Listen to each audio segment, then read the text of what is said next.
We've been recording for 30 minutes already. I know. We only have like 10 minutes of actual content.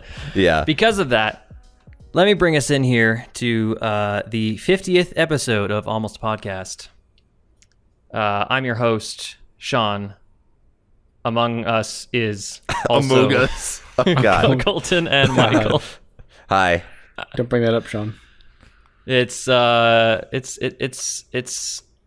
a good week, I think, in terms of content. New season of anime starting, bunch of shows still going. I watched the Sword reincarnation. Oh, did you really? First episode. Are you liking it? Is it good? It's actually not bad. It's kind of See, funny. I kind of want to watch it for that. The first episode clips seem decent, and I'm kind of wanting to go on that bandwagon. It's a total setup episode. It's kind of funny. It's ridiculous. It doesn't take itself seriously. So it's Yeah, kind of what funny. was that? What was that meme you sent? It was expectation is absolute dumpster fire. A dumpster and then fire. In reality, it's just a college garbage can. No. It was a golden garbage can. It's a golden plated Oh, garbage can. okay. Clean, Gold-plated. respectable. Yeah. All right, it's still trash, but it's good But trash. it's good trash. It's a good trash. But I didn't want to talk about Fair that. enough. I wanted to talk about not trash. I want to talk about genuine, unfiltered, raw content. Wait, no, that's not the way to say it. Genuinely good content, the likes of which we've not seen since Arcane, I would say. Yeah, I would say so too. Which would be the latest craze, Cyberpunk Edgerunners. What's the actual name of the Yeah, show? Cyberpunk Yeah, Edgerunners. I think it's, Okay, yeah. got it. First try. First try. First try. It's to give a bit of background. It's the latest show from I don't know. Trigger. Well, Studio Trigger. Studio Trigger, an anime production house, made this show. They were commissioned, I imagine, by the owners of Cyberpunk, which I don't know who they are. Michael. Yeah, the CD Projekt Red. Yes. That's it. Oh, really? Okay. CD Projekt Red. They, what do you call it? I just said the word. Commissioned it to be made, I imagine. As I don't know why. Was it just promotion? Was it just because they thought it would be cool, make more money? I think it was just to make, not so much to make money, but just as a promotion material. And also, they're a bunch of game developers, man. Yeah. Of course they watch anime, and Studio Trigger is one of the premier anime houses. So, anime studios, Production house. and they are that show. Oh my God. They really did something there. I think a bit more of a background, and Michael probably can speak better about this, but Cyberpunk 2077, right? Yeah. Yep. Is a video game that was made a couple of years ago, built out to be this grand open world environment with set in a gritty cyberpunk city. Michael can probably give a better synopsis. Yeah, I mean, you're doing a pretty good job. So I think of the three of us, I'm the only one who's truly played the game. Is that Right. correct? I think So so. no one's actually played the game. Okay, yeah. So Cyberpunk, it's gritty, as you said, gritty cyberpunk future in 2077 in Night City, which is like essentially LA. And Essentially. Yep. It's not that I mean, bad. it's It's like if Wait, LA LA went really downhill, LA isn't that's that what bad. Night City would be. yeah. And just crime rate is sky high. Mega Corporate run corporations city. rule everything. Everyone's decked out in cyberware, Yep. and which hackers are everywhere. Which are cybernetic implants that enhance a certain function or ability of your human self. Yeah, basically kind of a dystopian future. And Absolutely. that's Extreme what dystopian. this anime takes place actually in 2076 is when the anime takes place. So year 1 year before before the the game takes place. Yeah, which it's all canon too. Like there's literally locations you can find in game. Oh, cool. Yep. I did Post-patch. see that. Yep. Yeah. Now, I have never played the game. I haven't really looked into much. I haven't really seen gameplay. But this show came out, and people were raving about it a bit. I think one of you guys, Michael, probably said, "Oh, you got to watch the show." So I checked it out. It took me a little bit to get through, but the full show was just awesome in terms of visuals.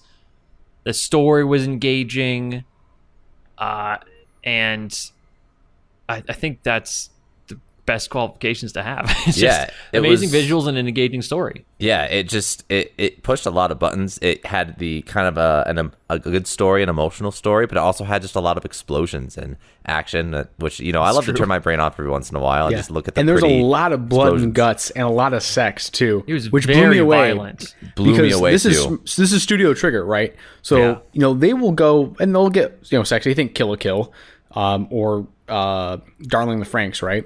Which Yep. both are. There's a lot of innuendo, A lot of and just innuendos open or and illusions. mature. Yeah. But just as next level, right? Like one This thing is just straight there's- up. Yeah. You'll see everything, right? Yeah. When, There was There when was Kiwi hops out of the ice bath, right? You're like, oh, those are like blue Game of nips right Thrones there. level, there's straight up animated everything, and then the blood and guts is something I don't see this on anime. That was the biggest thing. The first episode where their brains are just flying, across the screen. I'm just saying to myself, I don't think there's another anime that just animated all of the stuff in between. I thought there was rules against that, to be honest, in Japan. Well, but they Well, it's Not in released Japan. on Netflix, so right. So Yeah, it is. It's fine. a Netflix show. Is the other thing. It wasn't released normally in Japan. They made it. It's like Star Wars Visions. They just made it, and it's fully licensed for Netflix, I think. Yeah. Right. yeah. And I wanted to get into full spoilers of this show. I'm just want to find a good spot to when we transition to that. In case someone hasn't seen the show, the only thing I could say is I highly recommend you see this show, but not for the faint of heart. I would say. Right. Yeah, and also just expect to be depressed at the end. Frankly, Yes. yeah, it's not a also what I wanna talk It's a about. bittersweet ending. It's not a happy. It's the Game of Thrones, right? I mean, that could be a little spoilerish saying that's. I would, that is a little spoilerish, but we've already done the spoiler warning, and so if you've already listened a little bit up to this point, just you're giving getting a people. little bit more info. Yeah, I'm just giving people a heads up because, definitely, I wasn't super perturbed, but definitely, I was like, "Fuck, man." Yeah, it's at the just end. sad, the way things turn out, and Yeah. it's Well, a lot. okay. I've already put I wrote this down to be a spoiler tag in the description. Sure. At this point, everyone who's listening should know that this now is full spoiler territories. I'll be honest, I was really depressed about the ending. It sucked. Yeah, it was a really, I liked the ending actually. I really did, because I think it fit, but it didn't. I was still depressed at the end. No I one also wins. thought it fit Right. because of how terrible the city is and how terrible everyone's life is. I think but it there's doesn't a make line. me any happier knowing that it's a fitting end. I think there's a line in the show. It's wrong people, wrong city, wrong people, wrong person, wrong people, something like that. And There's I feel also a like- line that says you either die a cyber psycho, or I'm also messing up the line.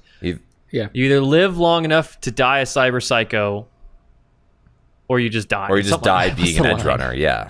Die being an edge runner, or live long enough to become a cyber psycho. I think that's what it was. Right. yeah. Which is just And depressing. it's depressing. Yeah, I mean, it is, yeah. I keep thinking back, because at the very end, David was having flashbacks to his mom, essentially. He was coming back. And I just kept thinking the whole time, man, dude, your mom worked so hard just to get you to where you were, and you just kind of threw it all in the shitter. I was kind of like, that's what made me Yeah. a little Yeah. depressed. Just all that work. And he just kind of, I know he's going through his own battles and stripes, but he kind of just dies. And I'm just thinking back, oh man, that mom tried so hard for Yeah. 16 years, and Yeah. it's all gone. It's just I mean, At the where same are- time, I feel he also kind of betrayed Lucy in a way, right? Because he, at the end, was kind of fighting for himself, right? He was like, I'm going to push myself to the limit of my, I'm special. I can, enhance my abilities with Well, he's always trying to live cyberware. for somebody else, yeah, he's always living. which is a cheap cop out, I think. Yeah. right. And at that point, I feel like he almost betrayed Lucy at that his original promise to Lucy. Oh yeah, I think so. I think, yeah, where Arcane was a true tragedy.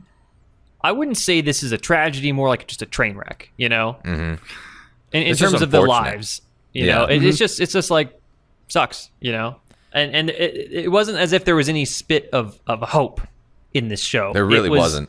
Progressively worse in terms of the circumstances the entire time. Well, let's start off at episode 1 too, right? So with episode 1, Walk through it.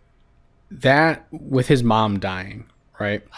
That was such just a slap in the face, right? You feel that, oh, he's going somewhere, right? He is working, and then his mom just gets absolutely destroyed by the gang war that's happening, right? As there's she's caught in the crossfire, but that's not the bad part. The bad part is that you just don't have enough money to save her. Yeah, and that's the reality of the city. Is they could have been saved, but the doctor said, "Oh, we didn't have the right package, so only so much we could do." Trauma team, which in the game is like this, essentially the superior ambulance service, right? Where they will literally fly in this giant private hospital, right? Yeah, and like it's the next level ambulance service. Literally, like imagine having a private medevac helicopter with like full trauma suite inside of it that just lands within a couple minutes of you arriving. So and the mom obviously didn't have that, right? There's that scene where trauma team looks at scans her. Nope, she's not a client, and just leaves her dying. Dying no body. No one's gonna help you out of the goodness of their heart in this city, Right. No. Oh shit! Even the moment where David gets picked up by the ambulance, right? After what happened? Didn't he get he passed out, or I think what happened he passes out from his cybernetic spine thing. Yeah. And then the ambulance driver's like, nope, I'm not going to sell him off for scraps and get a cut of this cybernetic implant here. Mm-hmm. Yeah, and that goes to your quote you said, Michael, like wrong city, wrong people. It's like really this city is just terrible, Yeah. And I think that's kind of what struck it over with me is the whole show of the futility of trying to do anything in this city, Mm-hmm.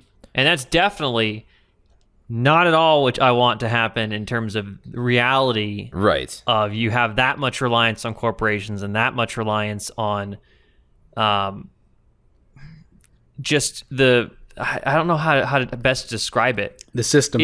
The system. It's just a pure dystopia. It's a purely terrible future. Right. And I'd like that to not happen. It's like it's like America on steroids, right? Where it's like, okay, we got to pay for healthcare, but even now they just saddle you with debt instead of actually just saying, oh, you're gonna die. Yeah, and debt. I feel like there's no moral obligation, moral obligees, or whatever they call it. Right. Yeah. There's a ton of just. It's totally morally corrupt, right? There's no one does any. There's no active goodness, right? Right. Yeah. It's messed up. It's messed up. It's a world none of us would, I don't know, be quite frightened. I don't know if I'd be ready for that kind of world. I'd have to do a lot of character development to get ready for that kind of world. And I think what strikes the hardest nerve for me in this show is I watch a lot of sci-fi, fantasy, dystopian, utopian, all sorts of futures that could potentially exist. Mm-hmm. Right. This one though is definitely one of the more plausible. Mm-hmm. Maybe not in 2077, but in 2150 or 20, something like that. Yeah, whenever, editing your body to make yourself better in any way. And, it's one of those things where I think the Cyberpunk universe does it really well. It's your gap between the wealthy and poor becomes extreme when you can, add these enhancements to yourself. Yeah, and it's kind of what Night City with Edgerunners from. too. Yeah, and with Edgerunners too, right? Which we're talking about Edgerunners, not the show itself, but actually the people, right? Mm-hmm. Think what's his mentor's name? David's mentor. Maine. Maine, thank you. Maine, right? He started building himself up to a point where, to complete jobs, right? To do better and actually make money, right? In the Edgerunner lifestyle, which is kind of a pseudo criminal mercenary lifestyle, right? Yeah. How would you describe an Edgerunner, right? Like they're a mercenary. I feel like that's a good way to describe them. But they're not quite. I guess they are mercenaries. Yeah. But not strict. They don't intend to kill. Like that was kind of the thing in the show is they never really wanted to kill, but they definitely would. Yeah, they take jobs. Is there another word for that besides mercenaries? You take jobs. They're just a member of the underworld in a way. Yeah. They're not. I mean, gangs. it's very I similar guess they're to gangs how- in a way. Yeah. But not. I'd say it's more a mercenary group because they are a small group of people who take on these contracts essentially, right? To get paid. But that's how they're described in Cyberpunk 2077 is like the character that you play in Cyberpunk is very similar to these guys, right? Where you're a merc. Sure. But they, what they do, right? They build their bodies up until the point of cyberpsychosis because they need to be better than their enemies, which are also building themselves up with like, gadgets and these cybernetic enhancements. Yeah. And cyber psychosis, or being a cyber psycho, is when the cybernetic implants you've put into your body become too much for your brain to handle, and you just go insane. Yeah. And just start killing everybody, apparently. Which I'm curious, Mike, is cyber psychosis and cyber psychos, is that really prevalent in the actual game as well? Not Or is that really, like, you can't go cyber psycho. I wish you could. That would be kind of a Sounds cool like mechanic, actually. If you Yeah, put like too much, you have to like, it's if you ever played Deus Ex, there's I think it's Mankind Divided, where you basically can like you can only use so much of your augmentations, which is it's a similar kind of world. And if you go too past that, it'll like start damaging you and stuff. But I wish see. it made you go cyber. But there are like cyber psychos in the game, but it's more of like a side quest thing. It's not really. Oh, I see. Super It's not prominent. a main theme, which is interesting because this The only thing Edgerunners was heavily focused on cyber psychos. The way you can make that better, like if they made a second psycho, what's it called? Cyberpunk 2078 or something like that. Cyberpunk 2070, whatever it is. Right. Is if they made it so if you went cyber psycho, your game would just end. Story ends like, oh, that's your Delete ending. the save file, story ended. That's the way to do it. God. Yeah. You have to have actual consequences, otherwise it means nothing, I think. Yeah. Yeah. I don't know about that. I would just say you have to reboot from the last save or something like that. I mean, you can fight do police. anything. It's like Yeah. there's no point. Yeah, You I mean, know? you can definitely fight police, and that's a lot of fun, especially at higher levels in the game. You just literally just do like in that first opening reel of Cyberpunk Edgerunners, where you're like, Just taking on mounds of police. Yeah. Oh, dude, I can max tack, right? I can go ape shit on max tack and completely wipe them out at level 50 or whatever the max level is. I With just the think katana and the Sandevistan, which is like the slow time, you just Oh, gosh. just slice them up, continue to slice them up, and Oh, you're just like, Jesus. I'm invincible now. I regain health whenever I kill someone. Just Oh my God. done. I So much just fun. think for me, and this is a tangent, but for me in video games, if there's no real consequence, it tends to get boring, and just being able to say, reload the save. Oh, I've died. I've lost some EXP. That to me isn't a big enough consequence. Yeah. Like- Well, it'd be cool if they did a hardcore mode like that, right? Where it was. Yeah, and the most fun I've had, I was going to say, the most fun I've ever had in Minecraft is when I play hardcore mode. Because there's consequence. If Yeah. you die, your world is deleted instantly. Yeah. And that, to me, means there is value in what I'm doing Yeah. in a weird way. And trying to stay alive and do things smart and not just try to train wreck your way through and be like, oh, that didn't work. Yeah. So I'll just reset and try a different route. Yeah. Yeah, I mean, and that's just me, but, I think it also is a philosophy in life. You only have one life. Right. So- One shot. If you die, that's it. And that's why in Edgerunners, it was crazy to see some of the stuff they were doing. That just made no sense to me, especially when David starts bringing up his goals of, I want to protect you. This is to repay the debts I owe. And I thought, dude, no. Literally, everyone's just trying to keep you alive. If you kill yourself, they're wasted efforts too. Yeah. And I thought he was being very selfish. Yeah. And, I thought, and that's why I mentioned about David. I feel like he didn't fulfill his promise, right? He actively neglected his promise to Lucy. Yeah. At the end of it, right? So if you remember at the beginning of the story, right, during their whole romance thing, and dude, that song, still awesome. Which one? It's I want to let you stay at my house. Yeah, good one. Is it the ending song, or is that the like their couple No, song? the ending that's their song. theme. Okay. Yeah. The Lucy David theme. But right at the beginning of that, he's promised, "I don't take you to space and help protect you." Right. Yeah. And then it was mutual, right? Because Lucy still said, "I'll protect him too." Yeah. But at the end, he did it. Like, yes, he was actively trying to protect Lucy, but he didn't. He fought Atom Smasher. Didn't He was- take her to space. You know, that's Yeah. that's the Yeah. and that's part. It's one of the things where I think about this show, and I have a couple shows like this where I think about it, and yes, it's a valuable experience for me to have in the sense that I've now experienced this story, but it still makes me sad, and just the feelings around it are just become so complicated, or I have this weird mix of emotions thinking about a show like that. So it's just odd. Yeah. I don't know how to describe it. I don't have. Yeah. This is where words fail me sometimes. I can't think of a good way to describe what the story does. You know, Right. makes you melancholic.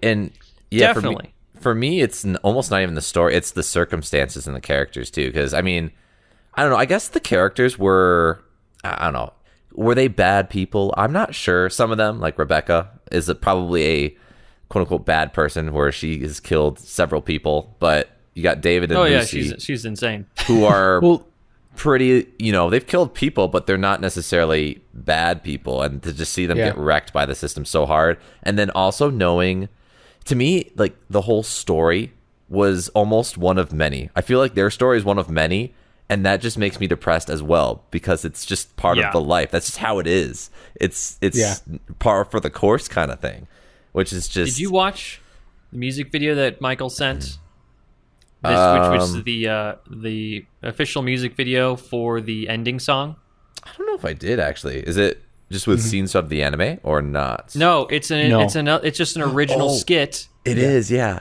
From before the show takes place. Yeah, I watched, and so it's just a little bit of it, not the whole like thing. before. I believe before the everything, girl was there. Yep. So it's because they had to replace their original Netrunner, which is Sasha, which is the main character of that story, right? After she, I think, breaks into Biotechnica, which is like a pharmaceutical genetically modified company, and turns out like her mom died because of bad meds that Biotechnica created. That was intentional. That was they intentionally suppressed the negative effects of it, and she's like, she got the original job done, but she wanted to like upload all this stuff to the media, and then ends up dying because of it. Which probably did nothing. The futility of it is just that's very depressing. really, really gets to you. And I think at the end, the ending scene where Lucy finally makes it to the moon and is on the moon, walking around. I think in that moment, I mean, like she probably just really wants to kill herself. I 100% thought that. I thought she was literally going to rip off the helmet at the end. That's what I kind of thought too. I thought she was literally going to go pop. Yeah, she was like embracing the sun. Oh my god, that would have been. But I think she doesn't do it. But I think she doesn't do it because of the sacrifice Dave made to keep her alive. But then she wants to kill herself because of all of the things that happened and David not being there for it. And that conflict that I think that I'm thinking she's having is just tough. Yeah. Honestly, because literally everyone died besides it was Lucy and then the driver, right? The Matt driver Mercer's guy. character. Yeah, he just lost We're an the only arm. two who Was that survived. Matt Mercer in English? It's Matt Mercer in English. Yeah, is the driver. I started watched watching full it dub. in English to see how it compares, because I watched it originally in Japanese. Mm-hmm. So I want to watch. I don't know what you guys watched it in first. Yeah, I watched it full dub. Here's the thing. I think Lucy's English voice actor did a good job, but you can't compare it to Aoyuki, who is Lucy's VA. VA. Yeah, her Japanese VA. She's is good. just next level. Yeah, she's good. It's hard to compete with that. And so far, I'm thinking it's better in Japanese, but I've only seen like 2 episodes. I think English. I think most of the characters are actually really good in English. Then you have Aoyuki, who just does it. David hasn't been Absolute amazing job. so far in English, but Yeah. This is actually a show where I think subtitles are beneficial because there's so many new words being thrown at you. Oh yeah. That if I hadn't seen it already, I wouldn't know what are they talking about. Like, what does this gonk? mean? You know, What the heck are they doing? Yeah. Like, what's going on here? Yeah. Yeah, that it really helps playing the game when you actually get to learn that stuff, right? But you picked it up, right?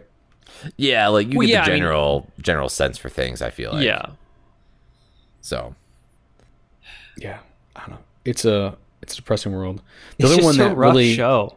yeah, the only other poignant one I really like, the moment I really like, is when David breaks into Arasaka, and he has to kill the one like chief person working on some project, right? right. Yeah. I think he steals the project too. I blanking on that bit, but then the chief's like assistant there, Yeah. Yeah. right, Comes is like in. working late, and she comes in, and he has to kill her, and there's this flash of like it's like his mom, right, and he like in his mind essentially kills his mom, and that's Right. pretty fucked up. Yeah. And you're like, Well, no, I don't think he had to, but he mistakenly did because of the onset of cyberpsychosis, is what I got from that. oh really? I thought it was that he killed her because he can't leave any witnesses. Well, because in the next episode, it goes to what he's thinking, and he sees this flash of the guy that he was trying to kill have guns coming out of him, and he panics. And Oh, shoots that's right. him. Yeah. And then he sees the same thing of the girl and panics and kills her. And I think it was unplanned, and that's what really started his like downward trend of Yeah. him having to kill these innocents. You know? Yeah, but he's kind of like relating it to his mom, where I don't know, it's just an innocent person who doesn't really deserve to die. She's someone's mom, probably, and Well, and he saw the picture. Yes. That she had a son, so then he Yes. definitely thought it was the same. yeah. So he put some other kid in the same position he was in, and he was having some issues with that, as anyone would probably. So Yeah. there's a lot of just brutal. There's a stuff. lot to unpack. Yeah, even in Yeah. just small in the show moments. emotionally. Yeah, just in small moments, there's a lot of just Or brutality. main sacrifice. Fuck, man, that was a moment. Mains, I mean, all these time when people go become cyber psychos, the craziest thing that makes it even more depressing on top of it all is it's all pretty much avoidable. David had several It outs is. in the last act to back out and approach from a different angle to save Lucy. And Maine had all the opportunity to lower out his enhancements. His cyber Yeah, like- implants, yeah, takes like them out. It's easy. From what I understand from the story, if you downgrade or take some of them out, your psychosis will go down. It's not like you're permanently on this path to cyberpsychosis. But he was totally gun ho. He's like, no, I'm on this path. I'm not going to back down now. And I'm just sitting here like, I mean, I don't know if anyone cares if you keep going on this path here. You could take a break for a couple weeks, you know. Yeah, Same with- it's same with definitely a David. sense of just they burn themselves out. They burn Instead of actually themselves, trying yeah. to live life, they're trying to use their life. Yeah, it's so weird. So weird. And that's something I that's don't get it. it's a lot up You to either live as nothing interpretation. or die a legend in Night City. There's Yeah, no and it's, in everyone's kind of on that bandwagon, which from my perspective at least is just sad because it's like, I mean, come on, guys, we don't live happily ever after without Yeah, trying to or prove at least ourselves. live we can live live a life.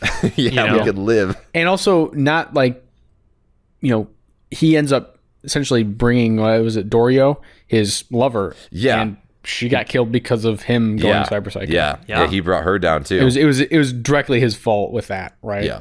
And almost killed David, unless David had the Sendevistan, right? Yeah. To get out of the explosion, and it was like, fuck, yeah. I feel, especially with that show, I just didn't. I needed a break in terms of man. I need something lighthearted now, because it was a real downer. It was a real downer. Yep, I needed something. Definitely worth watching. Absolutely. But what I think so. appreciated too about what we're talking about here, right, is all these stay true to the characters. The writing was excellent. Maybe some of the dialogue was a little stiff. They're trying to, Yeah. translate it essentially, right, across cultures. I think it's a testament to the story that it can make you feel those things. Yeah. Mm-hmm. But all those characters stayed true to themselves, right? We're not, we are criticizing some of their actions, but let's be real, they all kind of stayed true to what their characters were. Yeah, none of them were perfect. They None of them all were did what they perfect. thought they wanted to do. Yep. And I think I enjoyed the fact that the writers weren't, trying to save anyone, I felt like anyone could die in the last couple episodes because, the trend is showing me that everyone is just dying. People could die randomly with like episode 4 when one of the first members of the gang Pilar, gets shot. And you just start to realize, oh man, okay, so they don't care about the characters living. They're just going to do whatever they want. So I guess we better hold on. Yeah. It's a true shame sometimes. Yeah, and we haven't even touched on the animation, which is absolutely next level. Yeah, the animation was stellar. And I think they did an amazing job picking Trigger to be the one to animate it because it's totally their style. Yeah. Oh, yeah. This type of high energy, insane fights, really quick, almost fluid motion or what's the right word for something where you squiggle the character in very fast movements? I'm not sure. Right, where they become like In less any case, detailed when they're doing like lots there's of big so much things. emphasis in the way that they do high intensity moments that really I think is a unique factor of their studio. Yeah. Yeah, they also pull into almost an American style with the swash and stretch of characters, right? And how that ties in. But for me, what really made Studio Trigger like the perfect fit, and I bet it is the color, right? That's my thoughts too. It's color. such a vivid vibrant show, and it makes sense because Cyberpunk, right, is a very vivid. It's almost overstimulating, right? Yeah. That's the whole point of right. There's like, sex and like everything out there all the time, Death, right? Drugs, violence. Drugs. It's all just overstimulating in your face 100% of the time, right? And that definitely was pulled through in the animation. Yeah. Because it Yeah. is just Such in your face a all the time. dichotomy. Yeah. Like that's such a dichotomy to the story that's happening. Kind of is, You yeah. know? I mean, Well, the story is makes very sense, though. fast paced, but it is, it fits with the theme because it is overstimulating and everything's happening at once, blah blah blah, kind of thing. And It just also makes wears sense, you out eventually. Yeah, because people are trying to cope with this shitty ass city they live in. Yeah, Like, This cesspool of a world that they live in. And there's everything I listed before is a hell of a coping mechanism for living in this in this cesspool of city. Yeah, it kind of And is. what I thought was crazy was how these people live in this city, yet there are clearly other cities around, and they mention farming. There's farm towns and villages. And I think, why don't they go? I just thought this, and then I checked myself because I thought, well, why don't people just move out of the city, go to a nice area and chill? And I thought, well, why don't I do that? Why don't I, move out of a city and go into a small community and things? And I don't know, that just made me think a thought I just had of it's not just. it's a very much an allegory to what we currently do. Yeah, How we Because currently you're going live. to become big in the big city, right? And then you realize the big city's actually Or the big city's fun Crazy. and vibrant, and there's lots of things to do. Yep. But Right. in the same time, it kind of There's- steals a there's- piece of your Same soul. time, in a it way. wears you Yeah. down and kills you. Yeah.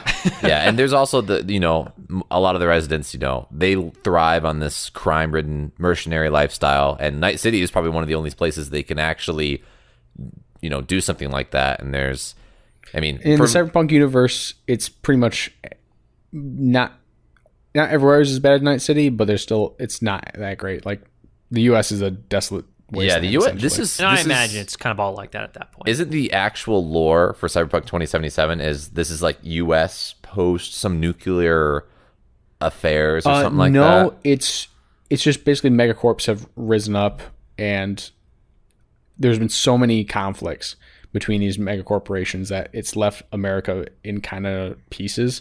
Right. It's not this one. It's not America anymore. It's just like, which is crazy. Almost that, like that they get that much power, you know. Yeah, Right. it's almost city states in a lot of ways.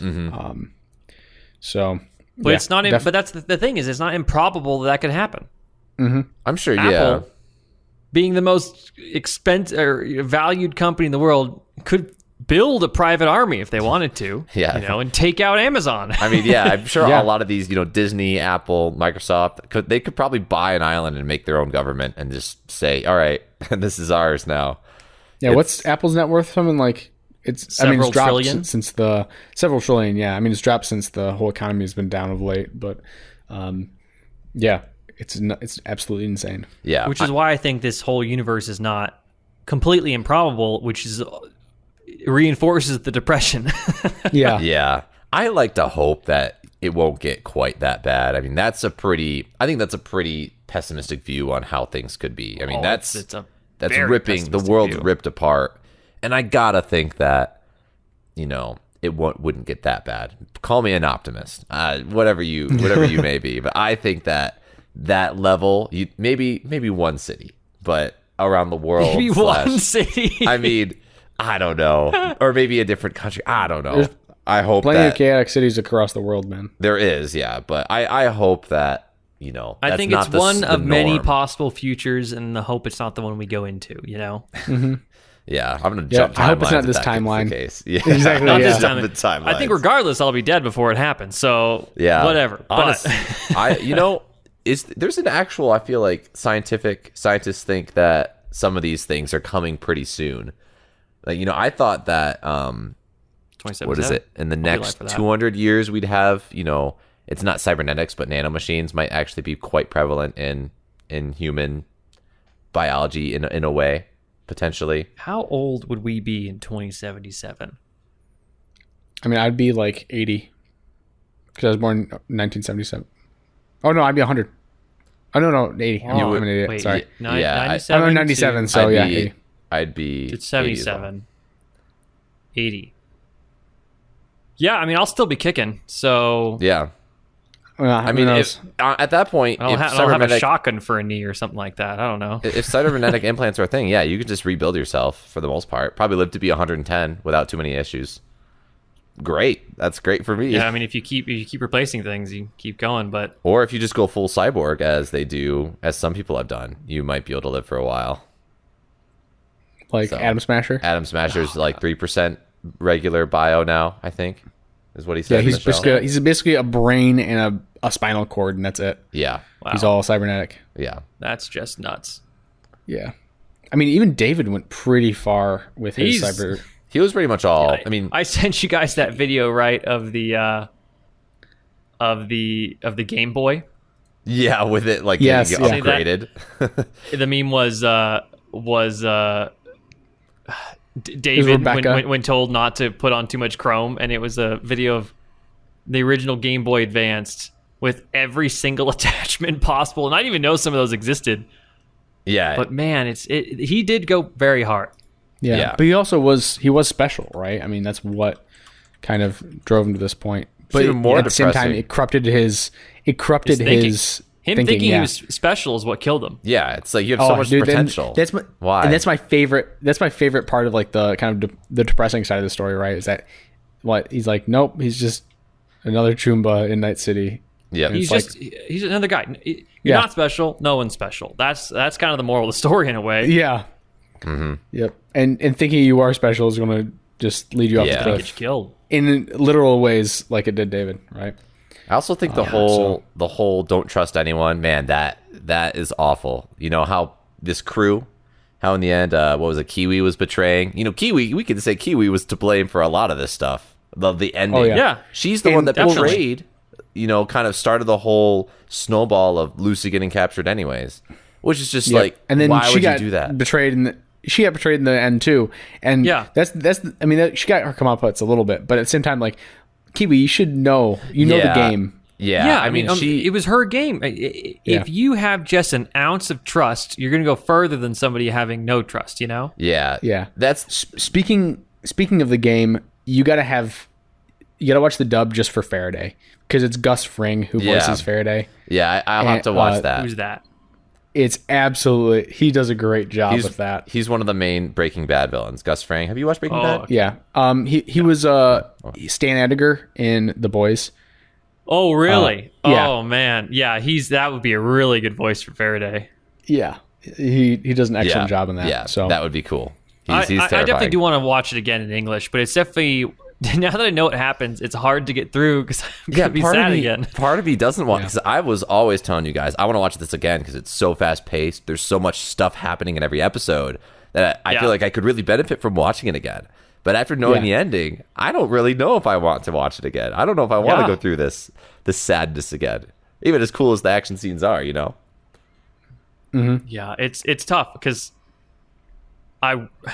there, like you're saying, there is a lot of stuff that happens, and I feel I would catch things again, but it's gonna be tough. And it's just gonna take me a longer time, and that coupled with everything else I want to watch, it's just gonna take a while. Yeah. But worthwhile, I think, to do so, just because I think especially with some of the voice actors that are in it, I'll want to see it in both languages. Yeah. Right. It's just it's a great story regardless. I think it's good. It's just it's brutal. That doesn't detract. The sadness doesn't detract from the story. I think it adds to it. Yeah, in a way. Yep, it does because of how visceral it is. Yeah. Do you think would you guys be upset if they made a sequel in any way? Absolutely. You think? Although I would like to see Lucy in the game. I'm hoping she comes through in an expansion sometime. That'd be cool. You mean like a sequel TV show, though? Yeah, make an anime season 2 to Edgerunners. I would watch it. It just would have to be a completely different, like no reference to the original. Right. That's how I feel in the same way. You don't reference any of the original crew, put it out on a different story. That's probably it's just another story that takes place in the city. I'd be okay with the one driver, like the cowboy driver guy, him coming back. Oh, yeah. Because he's kind of a side guy that you don't really get super invested with. Yeah. But if he's just, he joins this part of the crew and he ends up like, it'd be cool if he's like the similar thing that ties the series together. Even though it's not.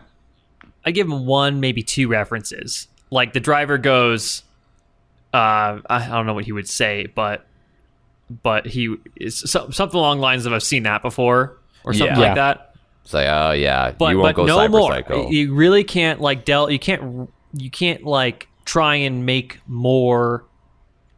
You can't offer new ideas on the previous season. I think, especially with how isolated that story was. Yeah, it would take away. I think.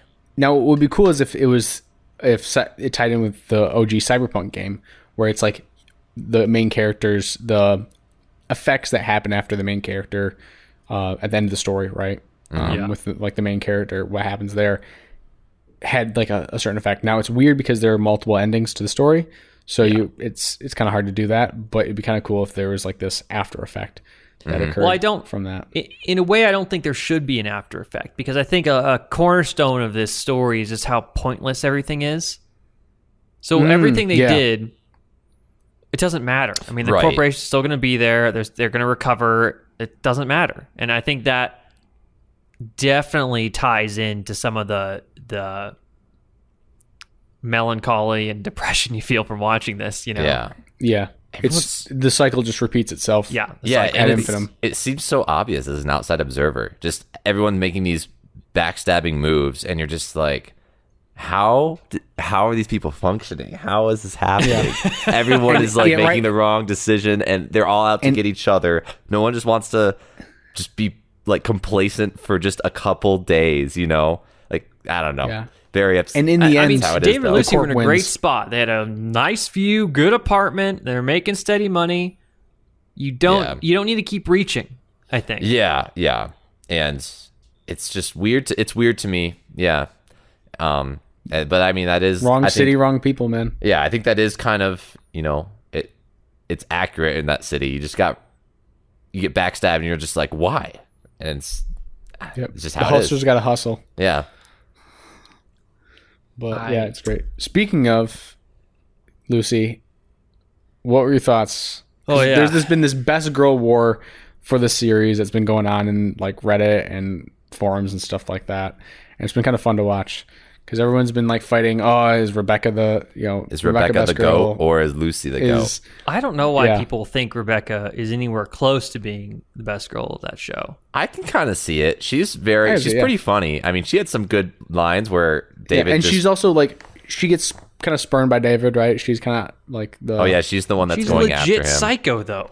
She's literally insane. This is a whole like anime thing. I mean, a lot of people think that's a plus. So, but a lot of people love these. But those people would never last a day in that type of relationship. They'd be dead. She would literally put a cap in their head, probably. No, I mean, like, there's so many people in the anime community that are in love with these crazy like psycho girls. It's to be like fair, this, Lucy's also kind of a little unhinged too. She is kind of unhinged, but I'll take Lucy every day. She's the most normal person of the bunch. I don't know, when she jumped out of besides David until he went all chromed. Well, when she jumped out of that ambulance with David, her eyes were definitely wild. In like episode 2. Yeah, that's true. That's true. But I don't know. That's just right enough crazy. Becca caps people just randomly. I envision. So. Yeah, I mean, if we're speaking personally, it would definitely be Lucy, who is the more attractive one. Yeah. Mm-hmm. But wait, we're forgetting about Gloria, the mom. If she was younger, maybe. She was younger. I didn't get enough of her character. I have no idea what she's actually like. She seemed That's nice, also though. true. Yeah. she just seemed like a normal person. Yeah. Yeah. Who I think she was fully human. Yeah. Well, though, was Gloria confirmed she broke bad at some point? She was in the game at some point, right? Because she stole the Sandevistan. Yeah, right? yeah. She was in the game. Stuff from dead bodies. Yeah. Yeah, so. Well, everyone's got to be in the game in Night City, man. I guess, yeah, everyone is in the game. Isn't Can't that make kind of money the thing, out. isn't Yeah, it? Everyone's making somehow money. in the game.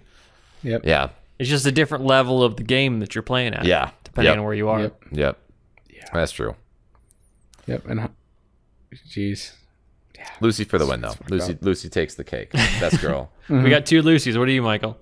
Oh, definitely Lucy. Yeah. Yeah. Okay, you were definitely playing the other fence. I wasn't sure. Yeah. It's like I can understand. I'm the debater, Becca, man. but I'm trying to. He's I'm a trying closeted Rebecca. Closeted No, I'm Rebecca. definitely Lucy, man. Oh yeah. Yeah. Yep. Lucy ticks a lot of boxes.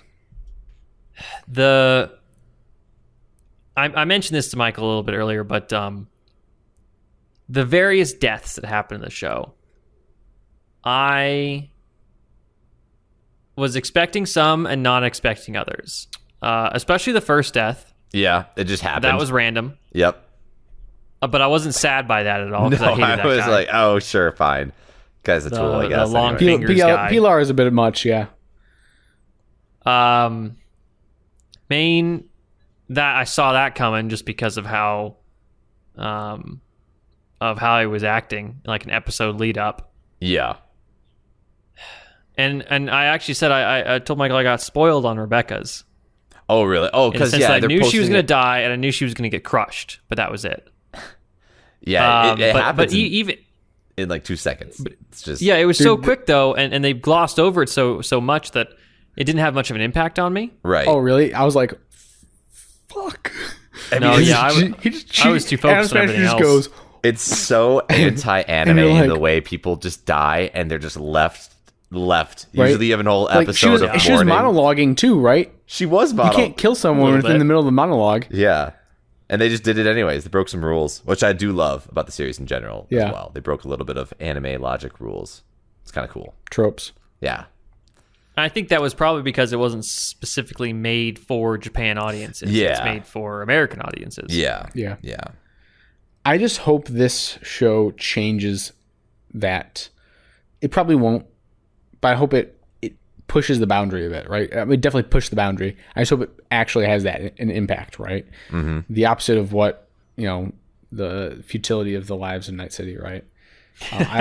It actually changes the anime industry a bit because this is content, especially for American audience, which is more used to fairly violent shows, much more explicit shows, as well as ones that don't fall into a lot of the tropes of classic anime, right? We were trying to, like Sean, right? You mentioned a couple shows that kind of like, what were like some shows that ended similar to this, right? And the one that you thought of, right, was Akamega Kill. Yep. and that's the only one off the top of my head that ends like this. Like Right. there's a couple other shows I can think of that have this somewhat melancholy ending, right? But nothing where just main character just Main dies, character's dead. side Yeah. character dies, and it's I'm this trying to level of find depression. the profits from this show, and I don't think. I mean, it's hard to say, right? Because it's Netflix, so Yeah, because it's streaming. I'm sure, and I don't think it's hit any sort of like DVD sales or whatnot yet. Mhm. But I do hope it does reflect, and this has been a very popular show.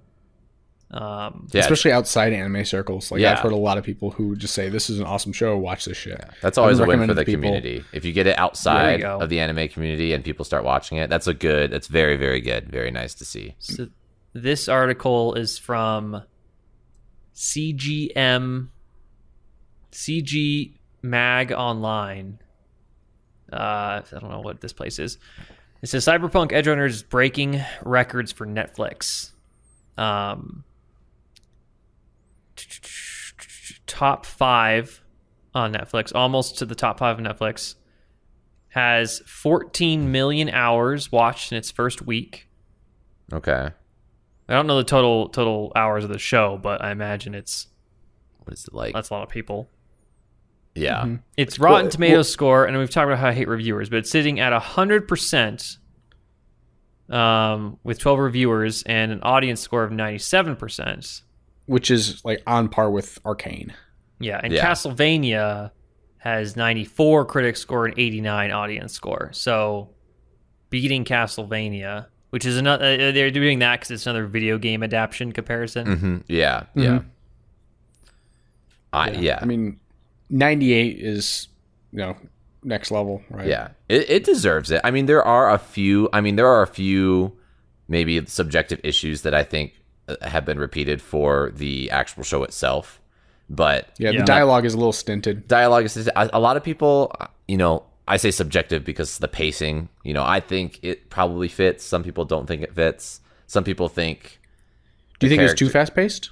I am one of the people I that didn't think I so. would. It was fast paced. I would have loved to see this turn into a 16 episode show or something. Maybe not a full 24 episode show like a typical long season of anime would be, but a 16 episode show. Before the Or mom even dies. 12. They could put another 2 on there and it would have been fine. Yeah, I just the mom died, and I felt like I wanted to be emotional in that moment. I had no emotional attachment to the mom. That's true. Stuff like that. I wish it was developed so I felt more depressed. I want to be more depressed. Apparently, Trigger. Why did you do that? This sound bad. Like I was more depressed not by the mom's death, but how the death was handled. Right? Like That is that depressing depressed too. me a lot more. Yeah. Mostly because I expected the mom to die because it's an anime. So Yeah, that trope that is was a still trope, standing. isn't it? Yeah. Yeah. If you didn't have the haircut though, I don't think. You know what I'm you talking guys- about? The mom The haircut. Yeah. side braid. Yeah. Yeah. Yeah, that's true. This was an article I read about it, but there's been a lot of like video game adaptions recently. Mhm. Did you guys hear about the Genshin Impact? Oh my Anime? gosh. No, I don't know. Is it going to be good? I'm worried. Ufotable is making it. Oh my god. So that's just It's actually going to be cool. so good. It's actually going to be cool. oh shit. Oh Well, man, I guess I gotta play Genshin Impact now. Oh my god. No, we don't have to play it. I've never played any of these games that have been made into these amazing shows. I've just seen the shows, and they've been great. So I'll watch it. 100%. I'll watch I didn't it. even know Genshin Impact had a story. Maybe it's a standalone story, kind of similar to this Edgerunners and Arcane deal here. I just thought you just ran around and killed stuff.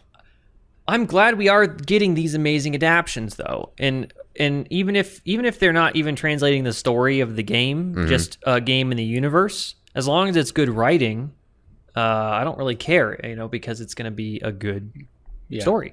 I also like that they made the call to not make it directly tied in with the game. Yeah. It's just set in the universe, right? Because Yeah. that's where I feel That's huge. most creativity can be used, right? Let's think about some other examples of that. Mando, Andor, currently airing right now, right? In the Star Wars universe, right?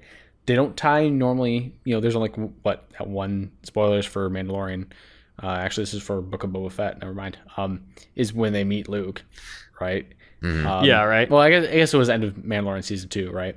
It's like, okay, that ties in, but for the Those most shows part, are the same thing now, I think. yeah, for the most part, Mandalorian was, at least for the first season, was mostly standalone in itself, and that allowed it to really have a lot of breathing room and be free of the constraints of its expectations. Right. And I feel the same way with Edgerunners. Same way with new Andor. Andor's been amazing so far. I can't wait for the next episode of that. Yeah. I think the same thing could be said about existing adaptions that went wrong. If they had just not focused on the main storyline, but just used the universe's rules, it would have been amazing. Yeah. Mm-hmm. Halo is a great example of that.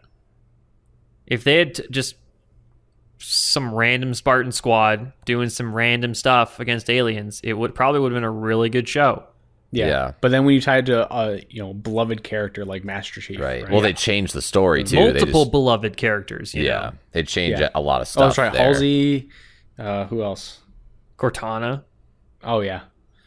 Yeah, I mean Blue Squad. In general, it's like it's something that I hope a lot of people take note of. Yeah. Mm-hmm. Is how they're doing these now really well received adaptions. Mm-hmm. Mm-hmm. And also, in anime form, I feel like it's actually usually comes out better in animation. Yeah, whether it's anime or just straight up animation, from a Western or a Japanese perspective, I think it turns out amazing. Yeah, because it allows for some of the more the beauty of anime and animation. I feel is it makes some of the more outlandish moments in games feel not grounded, but it doesn't pull you.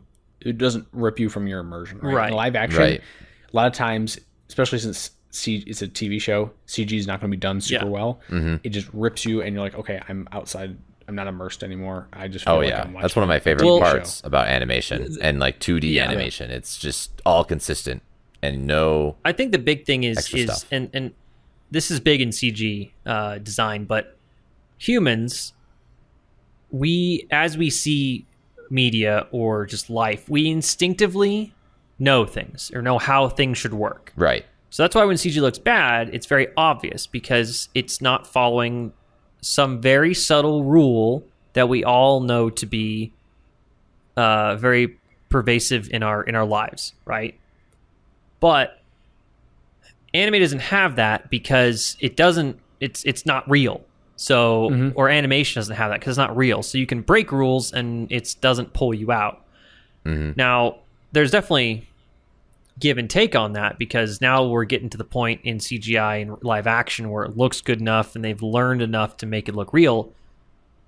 Or it's in an unbelievable state where you can think, oh, okay, I believe that. Like Star Wars is a great example, Blasters are, I think they've said like scientifically impossible, but in Star Wars it makes total sense, right? Yeah, it's the rules of the world, not the rules of the not the rules. But of if the ship world. Like did this weird thing, or if it interacted in something that we know how like metal interacts with rock, and it interacted with that in a weird way, it wouldn't work. Right, like a ship crashing. Yeah, you can't just break. Can't break like common physics things, but blasters are believable enough to where, it works. Yeah, because we just put gun logic on them, except they shoot gun lasers. logic. Yeah, now they shoot lasers. They're laser guns. We've grown up with this. Yeah. So this is such a tangent. I watching Andor. There's so many times where blasters make zero sense. There's no like fixed rule on if you can survive a blaster shot. Oh, really? Like some people just die with a shot to the spleen, and some people can get shot in the chest and live. It just doesn't like. There's no if you like get grazed, coherency. If you get grazed, it's usually fine, especially if you're wearing like armor. Like one thing I like they did with Clone Wars specifically, tying into, but this is also animation, right? Is they made it a little bit more like, oh, you get shot in the chest, maybe you're out, or in this case, there's kind of like it's more of a fan theory, I think, at this point, but like semi like fan canon where like certain armor types are designed to they either withstand blaster bolts, but if you get hit with it, think of it like your knife we were talking about earlier, where if your knife is too hard, it'll break and chip, right? Interesting. Same thing goes with armor, is if you get hit in armor, and your blaster bolt will go through the armor. It may it'll just go right through the armor and kill you, right? But there's other armors where they're less protective, but they'll absorb, like Kevlar, right? It'll absorb it'll absorb everything. Interesting. I think, it's just weird. I think they break their own rules a lot. Mm-hmm. Yeah. And hey, it's Star Wars, whatever. But well, they also have like reload too, which you don't really see reload the blaster. Sometimes, and that's even something where Star Wars Is there Battlefront. ammo? I don't know. I thought it overheated, but then some blasters you reload still. There's no real rules from what I know, at least, to it. But it makes no sense. I'm still on the. I wish that blasters. You know how Star Wars is always memed for the bad guys never being able to hit the good guys. They shoot, and then I want there to be an elite squad where they subvert your expectation and you think they're gonna miss, but they just like nail everyone, and then it's like that's like the main villain or something like that. They actually are accurate shooting, and they have to deal with it. Oh, I see. I don't know. Usually those are robots. The robots are really good at hitting people. Like was IG at 88 or IG 11 in Mando? Yeah, just like he just like really nailed everyone. Yeah, that would be a cool scene. It'd just be like a subverting I don't know. Maybe that's silly because it's I don't know. I think it'd be funny if they came across some sort of villain squad where they were owning people and they would hit them every time. And then they had to deal with an actually accurate like band of thieves or something like that. Mm-hmm. And there's no plot armor. There's no plot armor. That's what it basically is. It's plot armor, and you're trying to make the action look cool, or at least in the older movies, I feel like you were trying to make the blasters cool and whoa, these are all blasters. But they just weren't hitting a field of fire. So, yeah. Mm-hmm. Yeah, I mean, there's some internal logic that's given up there. Also, like blasters reflecting too. It doesn't make any sense. Right. Reflecting off like lightsabers? Yeah. No, reflecting off lightsabers doesn't physically doesn't, but sure, it's in the movies. Right. Just make it okay. But reflecting off like metal, there'll sometimes be like moments where like the blasters ricochet and stuff. Oh. And wait, what? Huh? But wait a minute. Everyone's armor should just be a mirror. Maybe that's why Mandalorian's armor works, because it's so shiny. Right, yeah. It's all just a light beam. If it reflects perfectly, then you're good to go. Right. Yeah. We've cracked the theory. Yeah. Publish this. But I'm just hoping for more shows, like back to actual Cyberpunk, the original topic. I'm hoping for more shows. Well, not even Cyberpunk, just the shows that we talk about in general. More shows that follow this trend, because I think it's the most effective way of adapting these types of worlds and stories.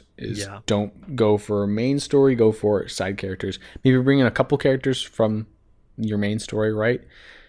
Mm-hmm. That maybe they die later if it's a prequel, or they are or they're a setup character, or just someone gives you a quest, just an Easter egg too, right? Yeah, exactly, yeah. But it's people craft these worlds, right? And you can really flesh out these worlds and have many more stories in them, right? I feel that's what I like about Star Wars is it's just an amazing world to have everything, because it's it's part of our culture now, right? It's part of our collective consciousness. Definitely pop culture. That's definitely what it's called. Yeah, but it feels like Star Wars is part of our collective consciousness, especially this generation. Same with Harry Potter. Yeah, and we already have this association with like the old movies. Just make new stuff that, I mean, it is hard to make new stuff, right? Because a prequel IP, you can just, or a sequel IP, you can just rat those off, right?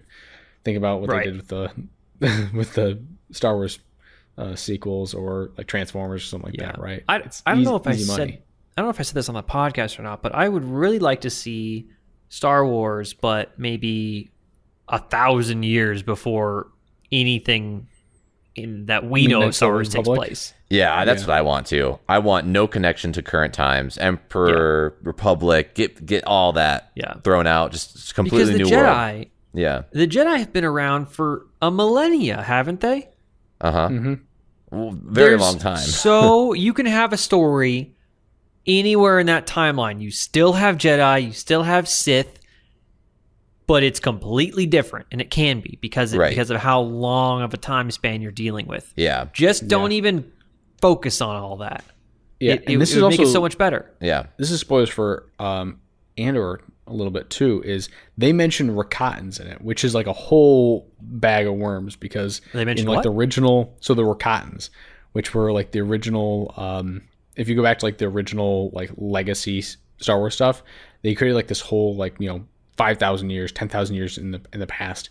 These Rakatans were like the first, like they like used dark side powers to like travel the universe as like hyperspace stuff. When did they mention that? It was like literally a throwaway thing. Just Like, passing. Something in passing. But that like canonizes. Well, we'll see how they actually use it, but that almost canonizes this whole race and like almost story, because like that's basically how humans are so prominent throughout the galaxy is because they're basically slaves to the Rakatans before the Rakatans just lost their dark side stuff and then just disappeared. Essentially, they're like they're like the ancient precursor race that you'd see in something like Halo or Mass Effect. Yeah. Okay. But yeah, it's like this throwaway thing now just canonizes it. I was like, what? When I heard that, I was like, what the? I mean, that's a whole show. That's a whole show, 6 Yeah. seasons right there of the rise and fall of that empire kind of thing. Yeah. That's crazy. I just went to Barnes & Noble recently for the first time in a while. And I was looking around at the stuff. And for one, there's actually a really big manga section, Yeah, I'm seeing which that I was too. surprised about. I'm seeing that pop up in the Walmarts and Targets of the world, where manga is now in these random book sections, which I'm like, Dude, It still felt really weird to walk into it because I'm like, these covers do not suit this store. But but there was on the other side there was just other fantasy and stuff and a lot of stuff from games, and one of the stuff there was like a huge section of Star Wars because there's tons of Star Wars books. And it makes me think that I really want to read all of them because there's so much good stories. Like we're talking about all that, man, if they made a show that was like, they've been doing that for a long time in books. in book now. form, yeah, they have. They've explained a lot of And- stuff in books.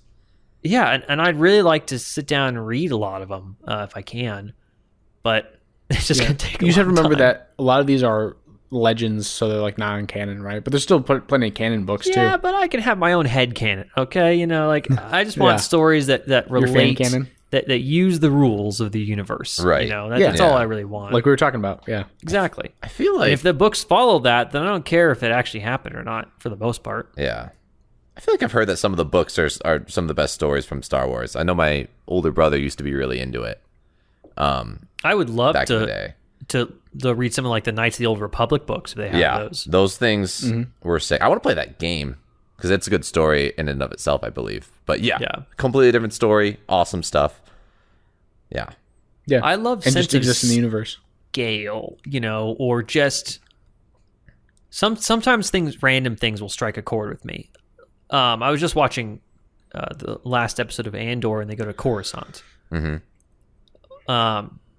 And when they say, they have the name of the planet and then like a subcategory sometimes. It said Coruscant, and then it said capital of the galaxy. And I thought, wow, what a title. yeah. Galaxy's capital of the galaxy. Like that's huge. So, stuff like that randomly will strike a chord with me, or I'll find that it's just very significant. Right. And I love stuff like that if I can find it. I'm not sure what you mean by that. What do you mean? Like just those moments of like, this is just next level scale. Just puts it to scale. Yeah, next level scale, or what you're saying is so significant or cool that I just take a moment to step back and marvel at it. Right. I guess like Knights of the Old Republic is or anything with a long history is a good example, because they'll say, "Oh, this lightsaber was created by this guy 1,000 years ago," or there was a scene. Oh man, when was it? It might have been in the animated Clone Wars, but they were on the Padawans were on this ship that was going to the Crystal Planet to get their crystals for the lightsabers. And that ship has been in operation for 2,000 years doing the same trip with the same robot, and that type of like of long spanning, not necessarily tradition, but just that something has existed doing that for that long. I take a step back and just marvel at it. Yeah, it's like what you do with something that's been around for 2,000 years in our world. Yeah, right? It's the same thing. You know, I'll go to the Coliseum and go, whoa. Yeah, and that's a big example, but it could be anything. Yeah, it's like very small, it's very like very big. Things that people all take for granted in their own universe, but then you do see the title and you're like, oh, that's a big thing. Like capital of the galaxy is not just, oh, it's the capital of the galaxy. Wow, that's kind of cool. No, that's like. It's like, no, this is the literal capital of the galaxy. Millions of planets. Yeah. And even though the Empire is ruling it, that's crazy. And that's what I thought as well. And the only reason it's called that is because the Empire controls everything. Before, it wasn't. But Coruscant was like a gathering place of those different regions. Mm-hmm. Yeah. But then it became the capital of the galaxy when the Empire ruled over. So you have these different significant meanings attached to it. Yeah. It's... Sometimes I just have to take a step back and marvel. Yep. And I don't think a lot of people tend to do that. I think people should do it more. I think, yeah. I don't think I usually do that, honestly. I just, you're on another brain. You're on another level. You're engaging in the lore. Yeah. That the writers. I mean, I'll do that with to. real life things, but yeah, I guess I really don't do that in stories. Like, really? I'll definitely marvel at like, oh, this sword, samurai sword or something like that we saw in Japan is like from the 15th century. And you're like, oh, wow, that's nuts. That's cool. You don't even do that with like Lord of the Rings though? No, I mean, it was awesome to see Numenor in Lord of the Rings, right? Because I've heard, but like for me, it's more just like, oh, they've realized what the stories that have been told is, right? Whereas with something like Star Wars, especially your example, right? Coruscant, we've seen it before. It's like, oh yeah, this is the Galactic Republic, Ecumenopolis, giant city planet, right? Whereas, I guess I just don't sit back and marvel at something like that. Huh? Maybe I should. I like to marvel when I feel I do that quite a bit on characters. Sometimes I like to marvel where it just looks like a random character, but then they're like, yeah, he's killed 30 ancient ones. And they've been alive for 2,000 years, and then you're oh man, that guy is crazy. I like stuff like that. I kind of gets me, but places specifically, not as much, I suppose. For me, it's usually context of things, or the journey a place, a person, or a thing has had to get to where they are. Mm-hmm. Is usually what I'll recognize. If I know the history or have an inkling of the history. Right. Stuff like that. I don't know. I'll have to try and keep tally of things that I notice like this, and maybe we can revisit. I'd be interested. The only one I can think of, at least off the top of my head, is actually going back to the Foundation series. I don't know. We talked about this a little bit. God, it's probably been 6 months since we talked about it. Really? Wow. But maybe. Yeah, it probably has. The Foundation there are some moments in that where I really marvel at it. They did an excellent job realizing it, as well as just kind of the crazy, like one of the religions or something like that. Like that was they depicted it really well, right? But there was a lot of the pacing on it was somewhat slow, and it like took its time to explain this concept, or the capital city of Trantor, which is like Coruscant. Like Coruscant, yeah. And this giant space elevator there, like that, really blew me away. That also, just total side note, is I can rewatch the jump ship scenes from that show any day. They are just absolutely stunning. Jump ships. Just look it up on YouTube. When they do the weird spinning it literally things, folds space, and there's a black hole, and just like, and it glides across. Like, it's so cool looking, and they did an awesome job with the CGI on it. I'm like so cool. There was yeah. When I saw, do you guys remember the Star Trek movies, like the 3 recent ones? Yeah. The second one, when they went to Lightspeed for the first time, I in the movie theater, I was blown away. Like I looked around, like, did anybody just see that? That was awesome, because it was the trail that kind of went into particles, and for some reason, that just blew my mind. It looked so good. I don't know what it was. I'll have moments like that where I'm like, wow. Did you guys see that? Yeah, that was incredible. Amazing. Yeah. I had the same moment in Ready Player One when the Gundam came out. The Gundam that come out. You know, I still need to rewatch that movie. I don't think I've ever watched it sober. But yeah, when he whips out the unicorn Gundam, I was like, oh my god, that's a reference. Awesome. Like I think I visibly like I audibly did something. I think it was like I shouted out or something like that, which probably people were pissed off in the movie theater. But I was like, oh my god, this is awesome! It's a freaking unicorn Gundam. Yeah, it's pretty cool. If it's like game day showing or day of showing, you can say stuff. I think that's awesome. People are ready to people are hype if you're going the day one release, like first week, or. Mm-hmm. I do need to rewatch that.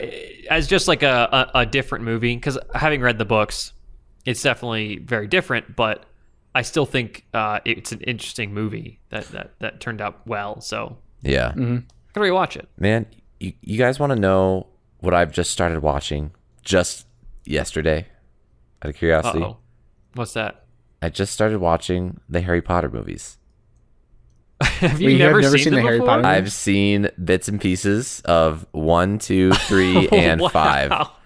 And I've never fully watched them. I watched the first one. Seriously? It was real good. I was like, wow, this movie's... I mean, I watched the first one years ago when I was actually living in Europe. And I was getting nostalgia. I was like, oh man, this is cool. Is Curly a Potterhead? She loves Harry Potter. She never read the books, only watched the movies. Okay. But, wow. Where are you at? I watched The Sorcerer's Stone. What did you think of The Sorcerer's Stone? I really liked it. That was good. They do such a good job with some of the lore, like the setup. It's almost all a setup movie, I feel, which is fine. It was really interesting. Because also have to remember at this time, a movie of that scale has not been done before. Right. I don't think, in terms of setting up a world and translating it from book to movie. And I think especially wizarding stuff they haven't done like that before. Yeah. I guess did Lord of the Rings come out? Lord of the Rings came out after Harry Potter, I think. Did it actually? That was 1999, right? We can double check this real quick, but I'm fairly certain. Look that up. Sorcerer's Stone. I thought Sorcerer's Stone was maybe 2003. I don't know. But they did a very good job. Yeah. I thought. So I'm really, you got to keep us 2001. Updated. You're right. It was after Lord of the Rings. So Lord of the Rings came before Harry Potter. You got to keep us updated and on what I think, on what you think of Harry Potter. Because this is an interesting, unique take of somebody who has not read the books. I take it. Yes, correct. And who has not seen the movies, and that's definitely one of those things that is part of our cultural zeitgeist. Yeah. That everyone knows. So it's interesting to see someone who doesn't know it. Yeah. Yeah. I've literally, see what I don't think I've met someone who has not watched all of the movies. Well, not all of them, at least seen, heard, read at least some of Harry Potter. I've watched 1 and 2, but I only watched them when I was super young, and I haven't watched them since I came back to the States in like 2008 or something. So, I mean, it's very new to me. I don't know. The first movie, it was like perfect. It was basically everything I thought that I needed to. If I had to sum it up, I've never read the books. I felt like it was pretty much everything I needed to get out of the first book. And the first book would be, if I ever wanted to read it, it would be like, all right, you like the movie? Here's more info on what all that happens in the movie with more detail. It's like the book's just the more detailed version, the super fan version of the movie. Because I didn't feel like I was really, anything was rushed, anything was plot holy, like I wasn't getting the full story in a lot of spots. It was really good. Way better than I remember it being, actually. These kids... Well, The Sorcerer's Stone is the shortest book of all of them. So it did a very good job animating it. These kids were... filming it, yeah. These kids were good actors. It was just... it felt super magical and whimsical, even 20 years later, which is kind of interesting. Yeah. So... Yeah. It was good. It was good. So, I'll keep you updated. I'm going to try and watch them all now. Might be the next thing I watch on my list. Definitely keep us updated because we're gonna see run through the whole gambit of of what Harry Potter has to offer. I want to see and how the tone reactions. changes, like how it progresses, right? I'm excited to see how you see the progression, because you're not super familiar with it, right? Or you've seen the first two. I've right? seen, but I mean, it's pretty lighthearted in this first book. I can only imagine it gets pretty low and dark, gloomy in the later books, later movies. It's edgy. Who's to say? Everyone always told me Goblet of Fire was like, oh my God, what's going on after the first 3 movies? But I have no idea what they mean by that. Just that it was, PG-13, not PG anymore, Because I think Goblet of Fire got the PG-13 over the PG rating in theaters. What I think is crazy about Harry Potter and the fact that it's such a long-running series is the fact that everybody saw it at the same time. And you have these weird outliers like Colton. So yeah. And the benefit of that is because everybody saw it, no one talks excitedly about spoilers anymore. Yeah. Mm-hmm. Yeah. So you just, that's true. This is not a thing that comes up in conversation is, you see what happened in Harry Potter. It's like, no, because it happened 10 years ago. Yeah. Yeah. And if you don't remember or were never part of those conversations as they were happening, it's almost impossible to get spoiled on things like that anymore. Yeah, it's like, I know Voldemort exists. Which is really good for Colton. Right, but like Voldemort is introduced in the first movie. So, I mean, we all know he's the big bad villain. And I know he doesn't have a nose, but, and I know that Harry's going to probably win in some form over Voldemort in the end. But the whole journey to get there, literally no idea. Who's to say what'll happen? What twists and turns may happen? Yeah. That's I'm now very excited to have you watch these movies. Yeah, I'm excited too. I'm gonna live vicariously through you to get the first reaction, because you always wish that you have I sometimes wish I could erase a show from my head so I could watch it again for the first time, and then I can re-download the memory so I have two first impressions. First impressions. But now you're gonna have a first impression. It's gonna be great. Yeah, I'm excited. Yeah. I'm excited. It'll actually take me a while.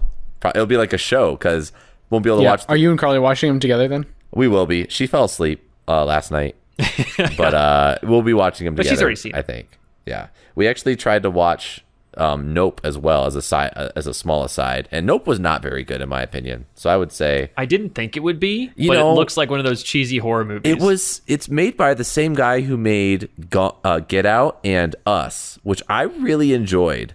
Nope were good movies. Nope was not as great in my opinion. A very interesting concept. The main, I don't know. Are you guys gonna watch it? Do you guys care about spoilers? With this type of movie, probably not. I'll give you so spoilers for the movie, and maybe this little anecdote will get you interested. But it's about a UFO that keeps coming around and terrorizing the citizens, and it's all very integrated. Like the main character's on a farm and he tends for animals, and he cares for all the animals, and that's what a lot of the characters revolve around. And it turns out the UFO, it's not a machine, but the UFO itself is just like this flying alien that'll come down. And instead of like sucking people up, to like do experiments on them, it's just eating you. Like it comes down and it picks up the horses and it eats you, and then it goes up and it hides. And I thought that was like a really interesting concept. Like the UFO is the alien. That it's just a big alien that comes down and eats people. I thought that was awesome. I thought it was a great idea, but the rest of the movie was shit. So now that this is October, I kind of want to do a scary movie, just watch a bunch of those. Oh, yeah. But the ones that I've never seen before. I've never seen Cabin in the Woods. Oh, you should watch it. I know roughly what happens in Cabin in the Woods. I like that movie. But I want to see it. Yeah. I've never seen Children of the Corn. I've never seen, or at least I don't remember the knowing. Thrillers or scary movies I'd like to watch this month. We should do that. We should all try to watch a list of 5 or so, and then come back and talk about it. Maybe for our Halloween episode this That's a lot. Maybe 3. 3? I know I want to watch the new one called Smile. It's apparently okay. At least one-word movies. It's apparently okay, and I want to watch it and see if it's good. So I'm going to watch that one. I'll report back on it. All right. But I want to watch... I haven't seen some of the classic Children of the Corn would be a good one because I haven't seen that either, and it seems like it'd be pretty scary. I've seen Scream. Yeah, but I want to see what's the movie with Jason? Friday the 13th. Chainsaw Man. Yeah. Chainsaw Massacre Man. Yeah, Chainsaw. Texas Chainsaw Massacre. And Friday the 13th. I've never seen either of those. I want to watch those. Have you seen Because Halloween? Maybe. I don't That's think Michael so. Myers. See, I start getting into Yeah, I don't see how those it are just like Slayer movies though, and I always have not liked Slayer movies. Just killing people for the sake of killing people. It's just Well, too yeah. far for me. I don't. Yeah. The weird thing about the Michael Myers story is it's actually not even that unrealistic, except he gets shot like 6 times and doesn't die. But, a guy just going crazy, just murdering people. I mean, I don't know. That's more scary than some of this other supernatural stuff that happens. This dude in the mask like is Final showing up. Destination. Yeah. Let's just that. Yeah. But it's not. It's like scary. Yeah. But I like tense. No, not a lot of deaths, but very tense. Yeah, thrillers I like a lot more. Right. than- Like Get Out for me is one of the best. Get Out's like, really horror-y Get Out it's is good. More of a thriller, right? It but is. just because it's like psychological, it digs under your skin, and you're like, oh, fuck. Yeah. Get Out the was worst so good. movie. I'll see a trailer of a scary movie, and I know I'm not going to watch it if there is a forest and a cabin, and there are like children with masks. I'm out. It's like not going to happen. Dolls, As no in- dolls, Have nothing. you Chucky, ever seen I'm Annabelle? I'm not gonna watch. Oh, I have seen no, Annabelle. I'm not gonna watch Annabelle was rough. So I saw that one. You want to know one of my favorite scary movies? The Conjuring, which they also made Annabelle. The people who made The Conjuring made Annabelle. Have you guys all seen that one too? I don't think I've seen The Conjuring. I have. I don't remember the story. Dude, The Conjuring was good. I remember. I mean, right now it's They've not made that a second scary. one? They have made the second one. Yeah, I need to watch Did that. you watch it? I haven't watched it, but the first one was so good. It was when I was just getting into scary movies, and I was like, nothing's scarier than this.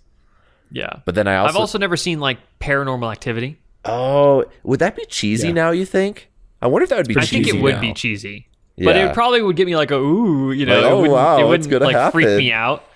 But it would be kind of like oh, It's that was predictable, weird. spooky. Yeah, I don't know. Yeah. I think scary movies are a whole other topic, which we should definitely get into. I would like to watch a couple scary movies this month, and we all compare notes at the end. Okay. Yeah. I have have you guys seen the film Hereditary? All right, we're gonna watch. No. That's my vote for the movie that I'm gonna tell this group to watch is Hereditary. I haven't seen it either, but it's apparently very, very scary. Well, if we want to, we can actually do like a like stream. a watch together night. Watch We have together. a scary Yeah, movie night. we should. We should do that. Yep. I'd be Watch down. that and watch Kiss Exist right after.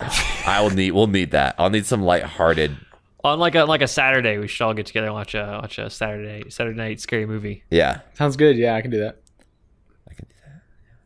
That All sounds. right, we'll have to come up with a list. We'll have to come I think up. that's a Yeah. Yep.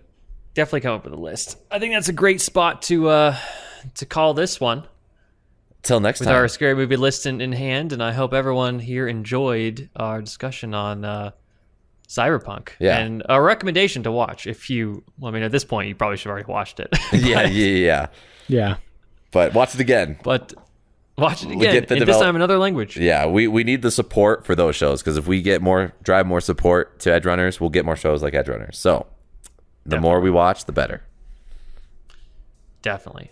Well, this has been Almost a Podcast, episode 50. One day we'll get there. Thanks for listening, everybody. Like, subscribe, follow us. Bye. I did not to do those like longer outros, but it's probably a good idea. I think we get enough.